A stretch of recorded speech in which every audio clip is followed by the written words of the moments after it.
Ассаламу алейкум достор. Жалпы биздин так маалымат каналыбыздын көрүүчүлөрү, алыста иштеп жүргөн биздин мекендештер амансыздарбы? Чыгарылышыбызды кайрадан ноокаттан улантабыз. Бүгүн 2024-жылдын 3-июнь күнү, апта күнгө дүйшөмбү, аптанын 1-күнүндө турабыз. Адаттагыдай мен силерге ноокаттагы валюта курс баалары тааныштырамын.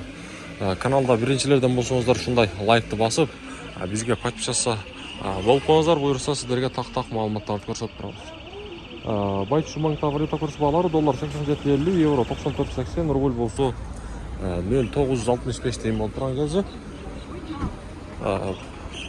Бул жака жыламдагы нем Доскреда менен коммерциялык Кыргызстан банк көрсөтөмүн. Группалар менен каналды бөлүшүп коюңуздар, буюрса ушундай силерге курстарды көрсөтүп турабыз.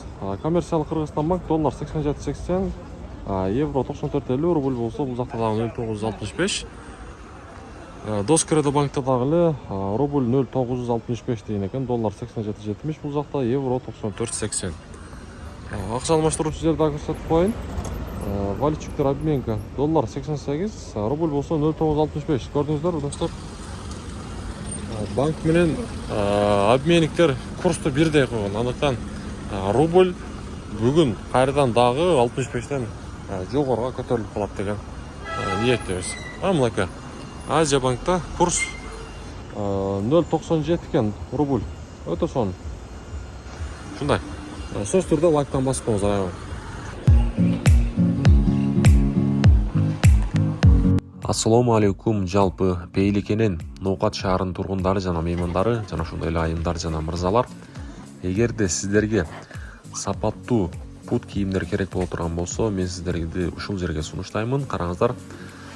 Бул жер өзүңүздөр көрдүңүздөр, Ноокат шаарындагы Береке Гранд Сода борборунун подвалында. Бул жерде өзүңүздөргө ылайык баардык размердеги пут кийимдерди алып кетсеңиздер болот. Жаш балдарга дагы, чоңдорго дагы баардык пут кийимдер бар. Баардык размерлер бар. Анан дагы эгерде ушул жерге биздин атыбыздан Агалам кабар каналынын атынан же болбосо биздин ушул так маалымат каналынын атынан келсеңиздер, сиздерге арзандатуу болот достор. Андыктан ушул жерге келиңиздер. Жалпы эле айымдар жана мырзалар, баарыңыздарды ушул жерге сунуштаймын. Мыкты деңгээлдеги сапаттуу пут кийимдер бар.